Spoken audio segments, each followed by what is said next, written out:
All right. All right, let's get this on so you can see my screen here.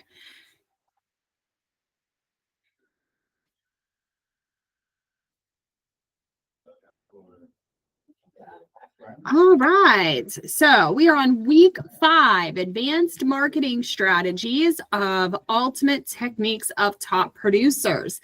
And of course, we have the always fashionable and beautiful Rebecca as the star of this chapter. So we've talked about a lot. If you've been through Ultimate Launch and now Ultimate Techniques, you have heard a lot of information about marketing. And today we're going to take it a step further and kind of go through that checklist of all the things that you should be doing to market and brand yourself. So advanced marketing strategies. As a top producer, you already understand the basics of real estate marketing. However, to truly excel and maintain your competitive edge, it is crucial to dive deeper into advanced marketing techniques. This chapter is going to walk you through the innovative approaches that go beyond traditional methods, offering fresh insights and actionable strategies that will help you differentiate yourself and your listings from the crowd. All right, so let's jump right into it. First off is photography. Now, please holler out. You don't have to raise your hand. How many of us agents here, or even if you're in pre-licensing, have looked at a property that you know could be so cute and attractive, but the photos are horrible? Horrible. It's one of my pet peeves. Fingers sometimes. Fingers? Yeah. Fingers in photos. What else is a pet peeve with photography? The photographer's in the photo. Yeah. Yep. Bathroom mirror photo. Yeah. What else? When everything's really dark. Yep. Photos that are too dark. And it's funny when for sale by owner, I notice a lot of them, their pictures have the dates on them. Oh, yes. Sorry. I just got like a pop-up blocker notification. Hold on one second. Let me get this back up. Okay, there we go. Sorry about that. Something must have tried to pop up on that site I was on. Yes. Photos with date stamps on them, unattractive. You know what my pet peeve is? Pictures of the bathroom with the toilet seat up. Another pet peeve of mine is a picture of the living room with the cat laying on top of the couch. So when we're talking about being a top producing real estate professional in your market, you must invest in professional photography. You must. It is the foundation of effective listings. And you must have professional, high quality photos. So keep in mind that even if you are working with a home that is maybe not the most expensive home, or you're working with the seller who wants to keep their costs low and you're like, nah, I'm not going to do professional photography on this one, understand that it becomes part of your overall resume. And it's not just about this seller, it's about the seller who may or may not hire you next based on this listing's photos. So choose your photography and your photographer very carefully. Another thing that you should look out for is your high quality headshots. This is so important too.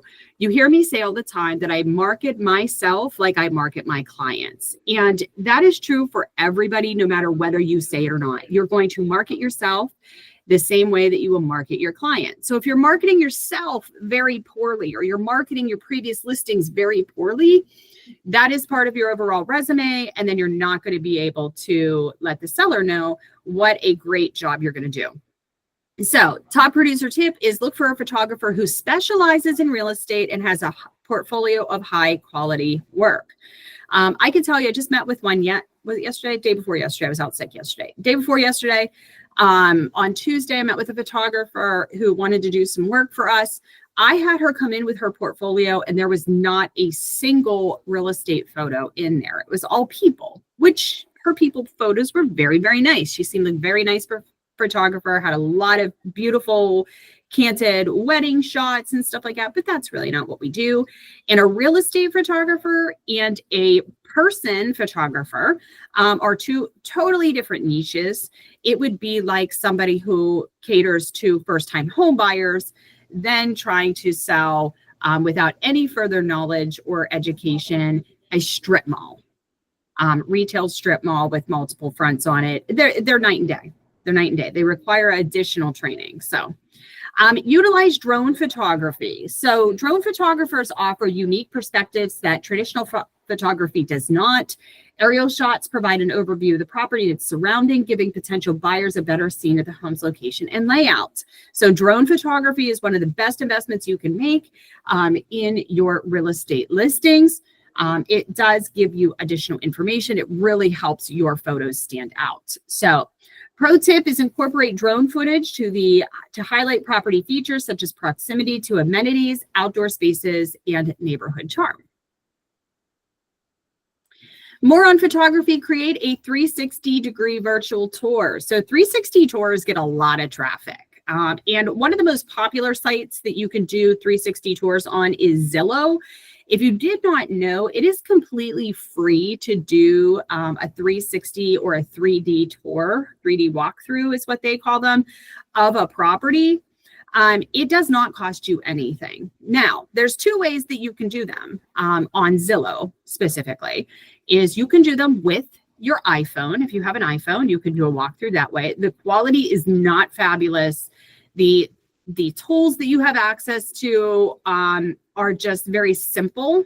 So another way that you can do it is invest in a 360 camera. They're not very expensive. They're like anywhere from $300 to $600, depending on what model you get and if they're new or used. Sometimes you can find refurbished ones that are very cheap. Those ones give you overall the best quality. They give you the most movement, and then you have access to all the tools on your 3D home tour. What's even better is that most agents don't offer it. I was one of the few that offered it on all of my listings. The seller just had to opt into the 3D tour because some people didn't want it because they thought it gave too much overall information. But it was part of my value proposition, something I was like, you know what, not a whole lot of people are doing our 3D tours.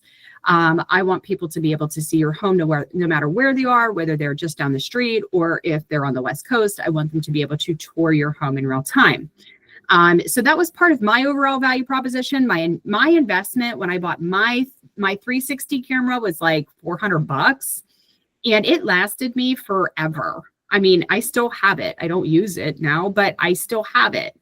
And there was no other investment other than my time, and it helped me win a lot of listings. So you can also opt for more expensive programs like Matterport.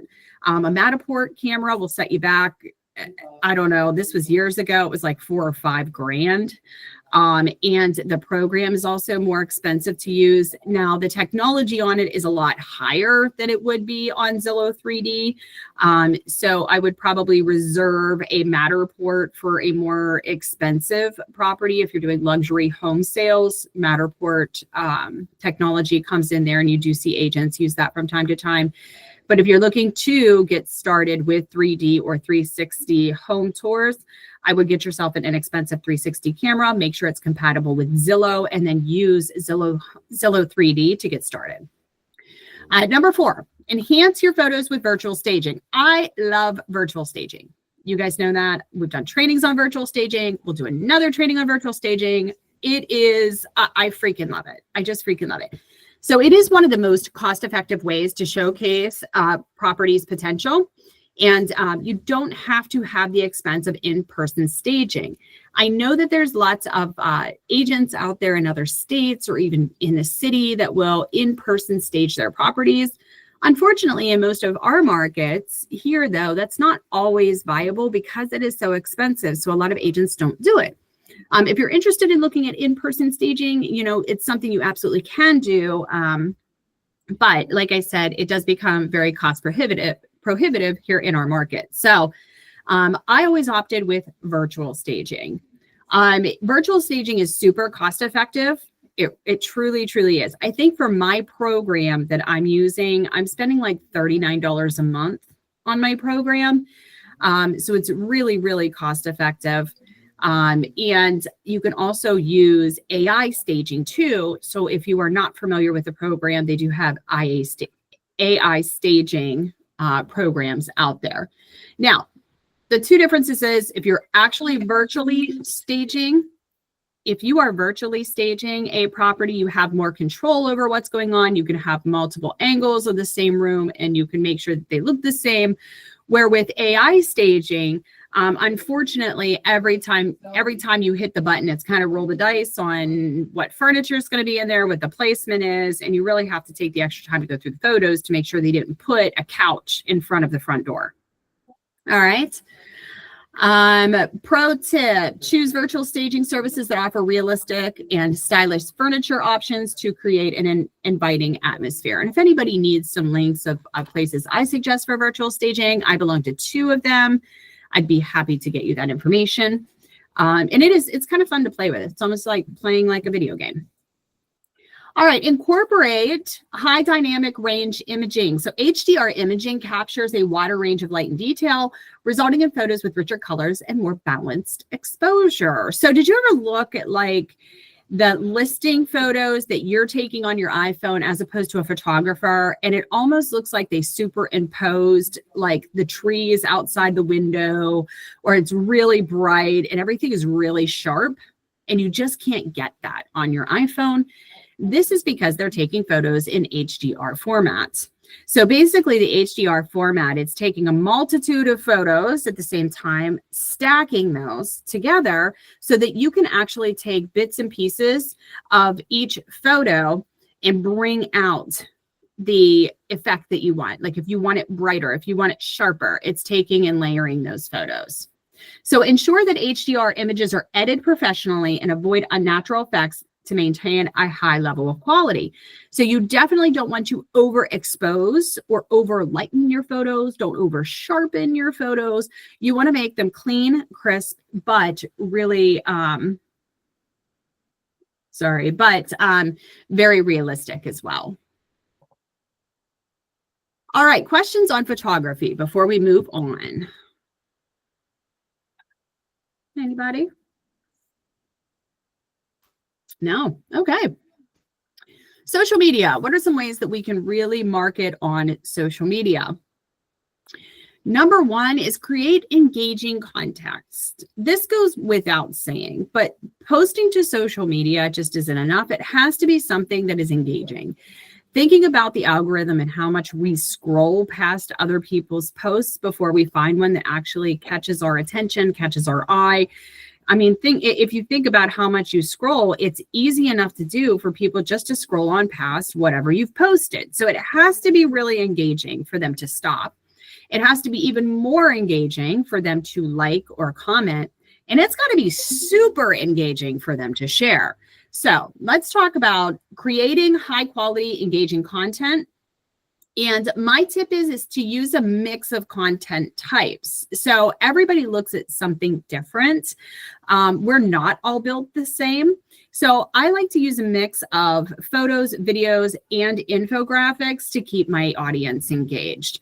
I also like to put in some very personal, organic stuff in there from time to time too, to show that I am a human, in case the people aren't interested in the just listed, just sold, what's happening in your market.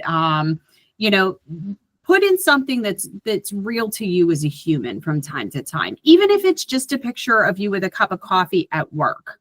That really gets a lot more engagement than photos of this is what's happening in your market, believe it or not. They want to see you. They want to see your face. You are their favorite person. They're following you for a reason. So make sure you're showing them who you truly are. And it's okay to tell them you're in real estate without telling them you're in real estate. So you can say, Fontanese had just walked in. I don't know if she's still on the call or not, but Fontanese had walked in, and the first thing that Kathy noticed about her was her awesome gold earrings. So that would be a post to be like, I got some new earrings today. They're really on gold, heading to the office. You know what I mean? People really like and feed off of that stuff. Next, utilize paid advertising. So social media platforms offer robust advertising options that allow you to target specific demographics and locations. So platforms like Facebook and Instagram provide advanced targeting features and ensure ads reach potential buyers. Pro tip is experiment with different ad formats, such as carousel ads and video ads, to see which performs best for your audience. This is a big one too, and this could be another part of your unique value proposition to your clients that you are advertising and boosting on social media. As we know in these days, everybody has social media. Like literally everybody has. Everybody has a Facebook. I don't care if you're 90 years old or you're 9 years old. Like my nieces have Facebook. My grandma had a Facebook until the day she passed. So everybody is on some sort of social media. So that should be part of your value proposition, is that we're going to catch people where they are and where they spend their time, right? Because we are a very social society at this point. So experiment with those. You can boost easily on Facebook and Instagram. If you didn't know, Facebook and Instagram are now owned by the same company. They're owned by Meta. So you can do Meta ads and it boosts to both. And you're servicing a different demographic. So old people like me are on Facebook, and young people are on Instagram for the most part. Not going to say that's across the board, but for the most part, young people like my children who are in their 20s are on Instagram and they barely go on Facebook. So I would hit them for both. Only side note is when you're doing paid advertisement for housing, you must keep the age open. You cannot, like, it'll give you this little screen that'll say from 18 to like 99 or whatever. You must keep it open for all ages. So you cannot have your ads go out to anybody who is, say, under 60 or over 50. You cannot do that. It's a violation of fair housing. You cannot target it male and female. It will give you that option to do it. You cannot do it. You also have to toggle the button that says special ad permissions, meaning housing and employment.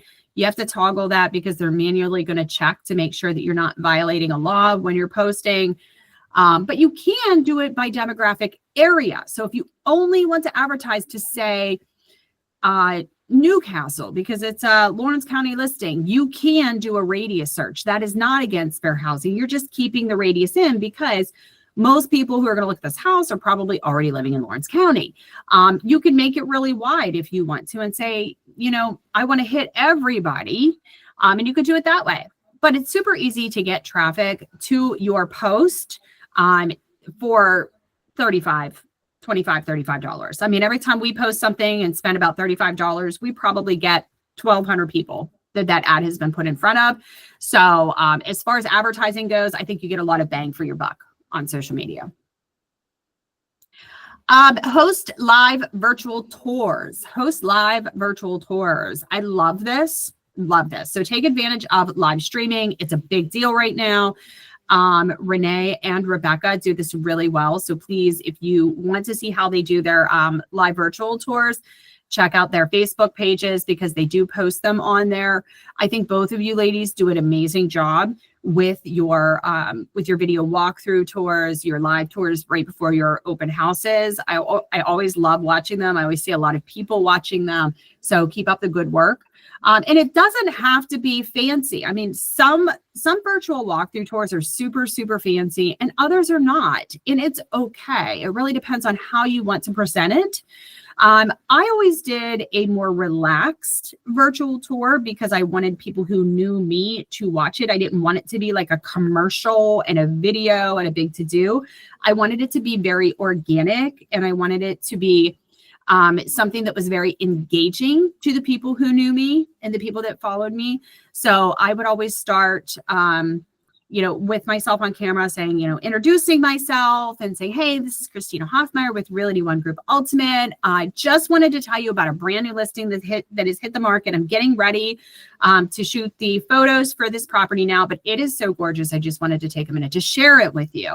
And then I would tell them, hey, I'm going to give you a walkthrough. It'll be open this Saturday from 1 to 3. So please stop out and see us. But this is, and then you turn the camera around and you can say, this is 123 Main Street. It is a 3-bedroom, 2-bath home going on the market for $200,000. And then I start walking around the home and I'm talking.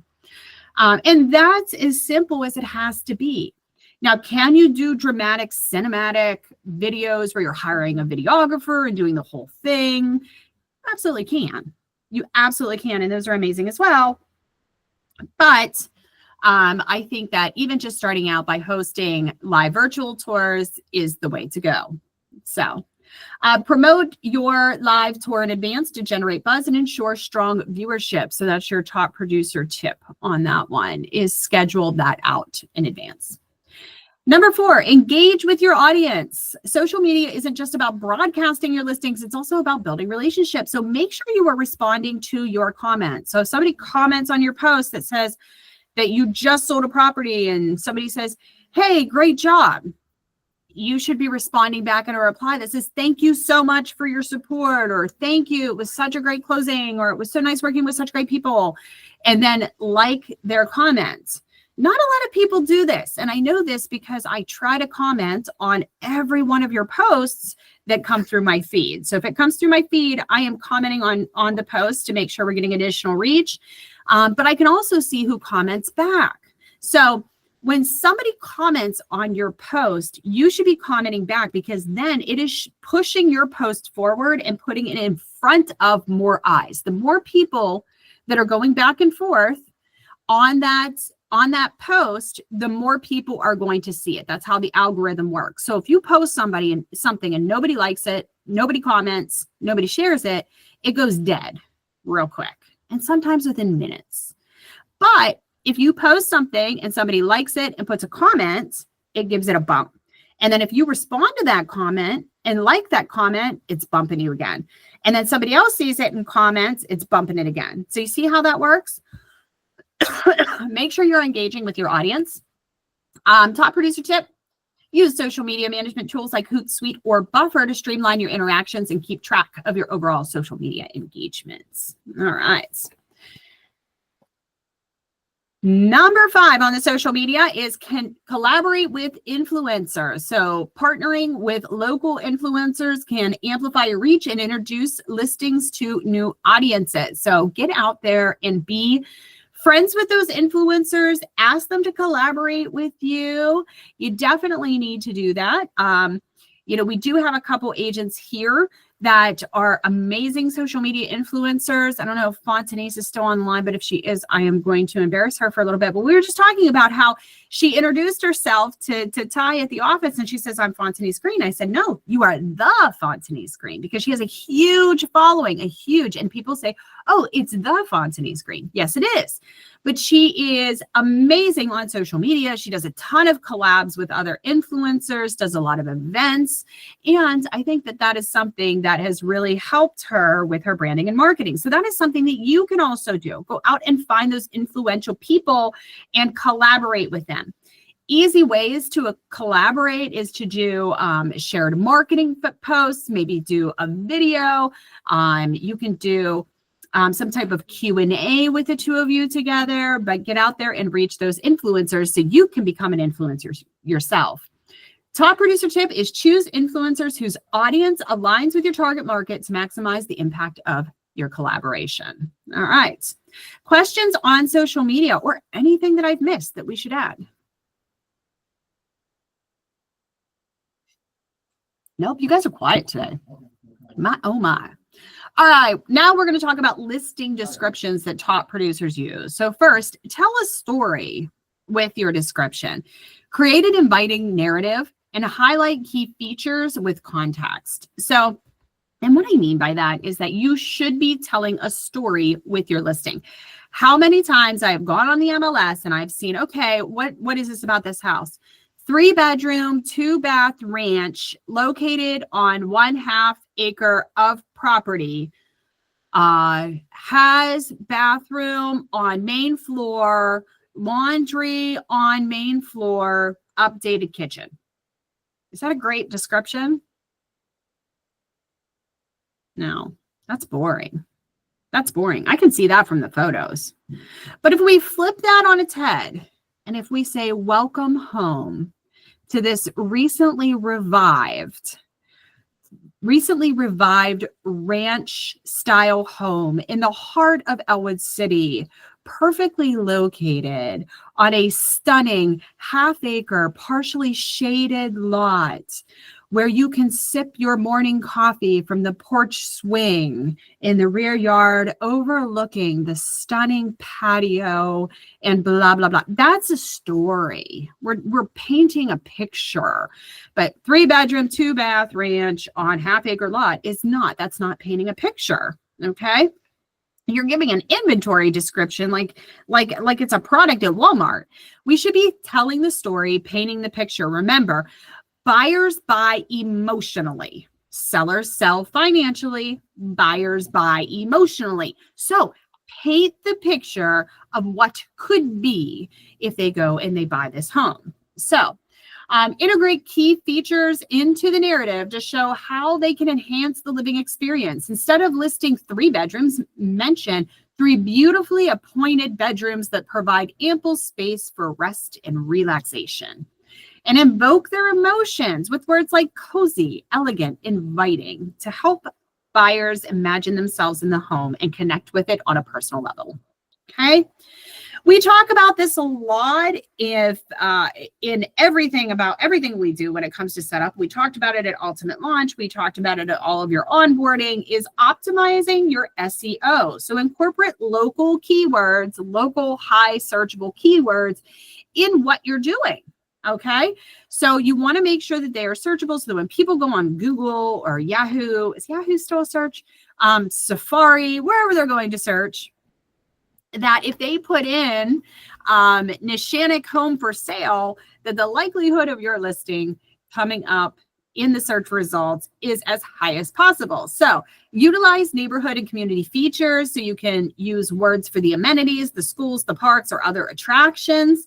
And this helps boost your listings on a local level. So instead of saying walking distance to the school, you can put walking distance to Neshannock Elementary. Or instead of saying, if you have a listing here in Elwood, saying enjoy the amenities of the park, you would say close to Ewing Park and all of the amenities, including tennis courts, public pool, walking trails. You need to bring it down and make it more specific, because somebody isn't searching the word Elwood City home for sale with amenities.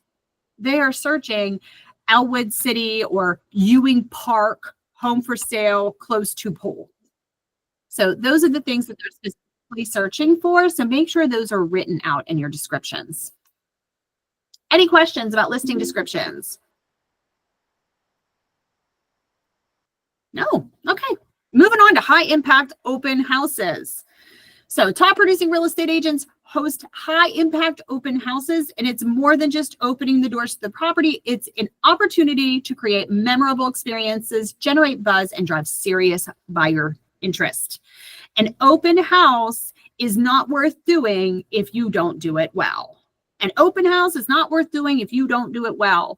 It is more about what you do before the open house and after the open house than the actual open house itself. Open house is marketing. Open houses isn't about just appeasing the seller or showing up and hoping that somebody walks through the door. It is a marketing opportunity. I don't know when we got into a point in real estate where we just assumed open houses were a waste of time. They're absolutely not. But that's the market that we're in. And if you ask most agents, they're like, I don't do open houses because they're a waste of time. That's because nobody's ever taught you how to do them.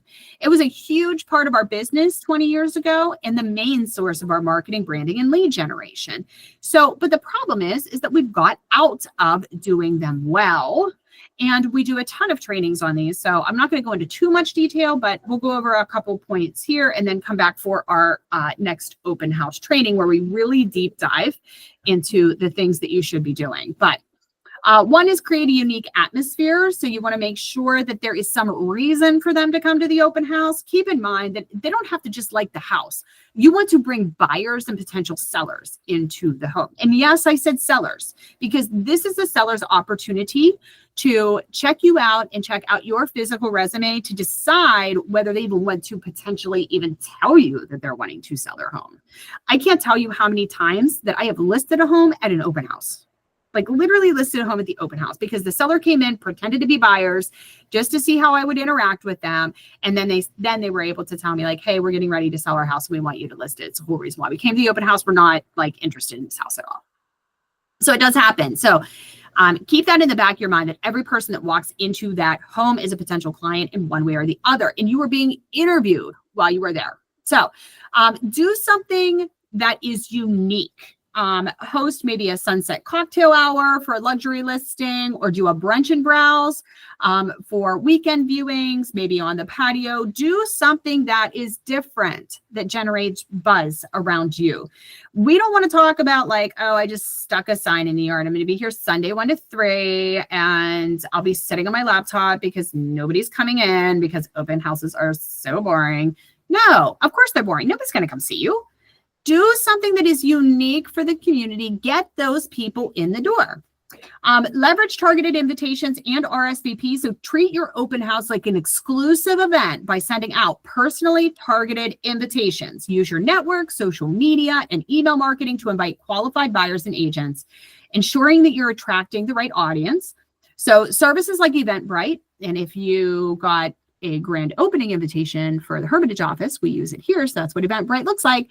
And Facebook events can help you track your RSVPs and interests. Okay, so tip, focus on personal invitations for high-end listings and highlight unique property features that cater to your invitees' preferences. Okay, so send out invitations. Number 3 that you can do is incorporate virtual open houses. We just talked about this. I won't go over it again, but something that you absolutely need to do is doing a virtual open house before your actual open house that drives in people like, hey, I'm here, please stop in and see me 1 to 3. I'm gonna give you a sneak preview of the open house. Show them the goodies that you have there. Show them the refreshments. Show them the branded material. Show them the cocktails, whatever you got going on, whatever's unique about your open house. Get that on social media where people can see it an hour ahead of your open house and bring people in. Number 4, provide branded materials. So maximize your branding by offering high quality branded materials during the open house. You should have brochures and business cards and some custom swag. And that can be something as simple as keychains, notepads, pens, whatever it is that you want to do.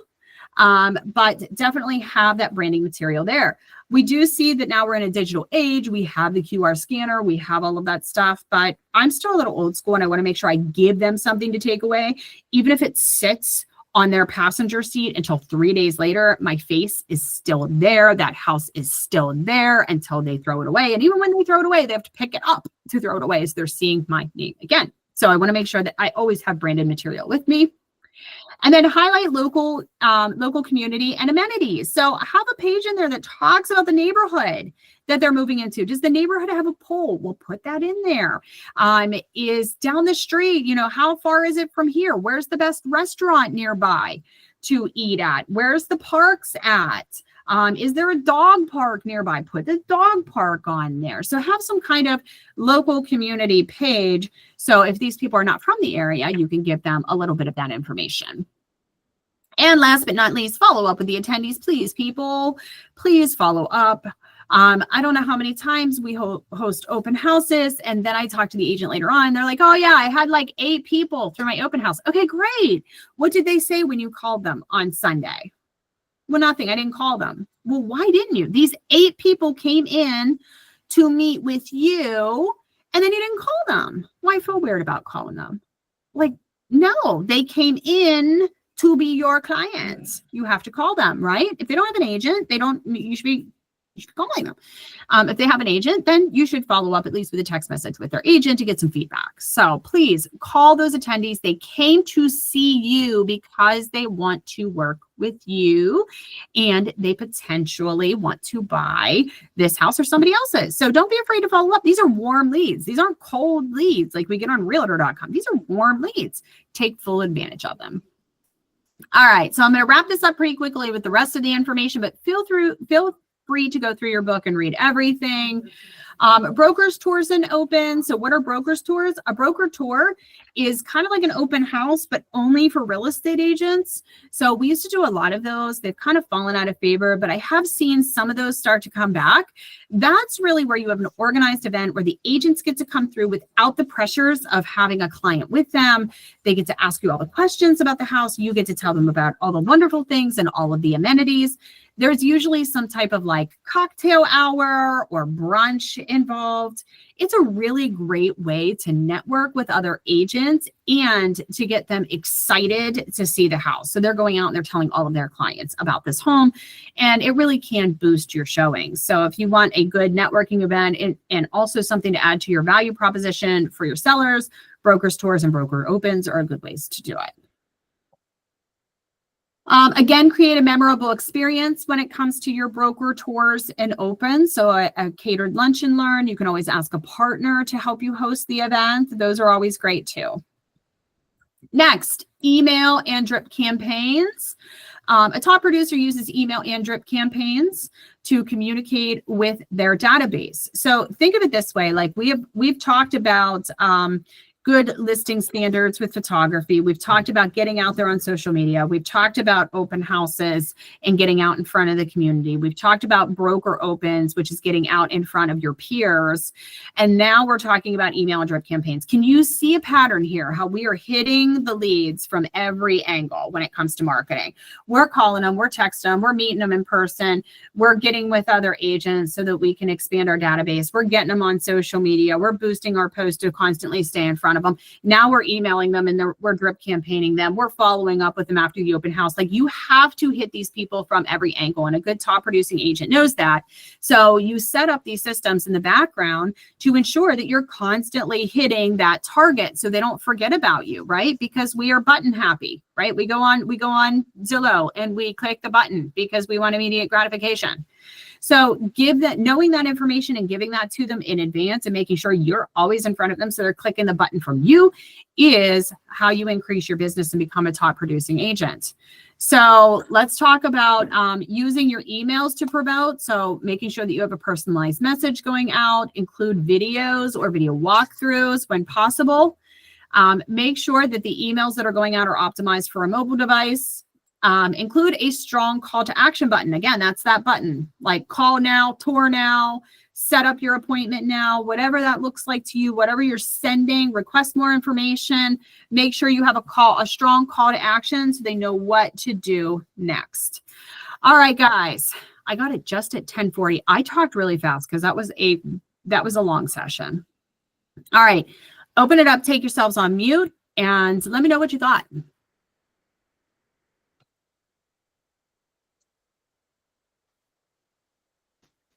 Did I lose everybody? Hey, Christina, can you hear me? I can hear you. Okay, I wanted to say about open houses. Like, open houses used to be my jam, I think, before COVID. Mm-hmm. That's one thing that Sandy Jurjevich taught me as a young agent was like, you better open house. Like, I don't care what else you do, but you better do that. So when I did open houses, it would be grandiose. Like, I would have cookies made, specific to the house with the address on it. I would do flyers for, at least the block, because I'm really not a extroverted person, but like balloons. I had a flag that would be outside that said open house. And I got a lot of people, both buyers and sellers, from doing my open houses. So I think if, we could, as agents, bring open houses back, because I think even the people, the clients, they've kind of gotten away from open housing because of COVID, unless there's something real specific, but open houses can be very beneficial to, agents. So I would suggest it. Yeah, no, I totally agree. I think we've gotten away from that. I think open houses were kind of dwindling even before COVID a little bit. The younger generation doesn't really see value in them because it's, they're in a digital age. But And I can totally understand why, but it was a huge bulk of our business. And I think right now, to bring that back again, going back to special purpose, what's special about it? What are you doing? You know what I mean? I can't remember who mentioned, but like doing like a community yard sale during your open house, like organizing something big like that.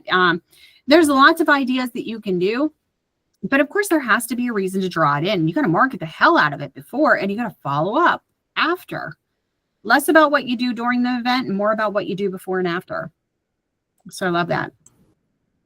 I feel like we could, I mean, it could be a good advantage to, buyers nowadays where, we have to have those contracts signed before they go look at a house. Well, go to an open house if you don't feel comfortable. You know what I mean? Because I've been getting a little bit of pushback lately with that. So I don't know if we could market it that way, almost like, okay, go look at it because this is less of a risk for you. Or, you know what I mean? Just like, I don't know, just a kind of a thought. Yeah, no, I mean, absolutely. I think that that's a great idea now that they have to sign that single showing form. I mean, so you could market it that, please come check out this home, no single showing form required, or however you would want to do that. But I definitely think it can be beneficial, and I definitely think we need to bring those back. All right, if there's no other questions, I am going to leave you to it. I'm going to go out and get ready for the grand opening in Hermitage. So just remember, we will be there at 3:00 for the ribbon cutting, and then 4 to 8, we will have food and drinks and all kinds of stuff. So please, please, please, please, please join us. I hope to see all of you guys there. And of course, I'll stay on the line for a few minutes in case anybody has any additional questions. So I will see you guys this evening. Thanks.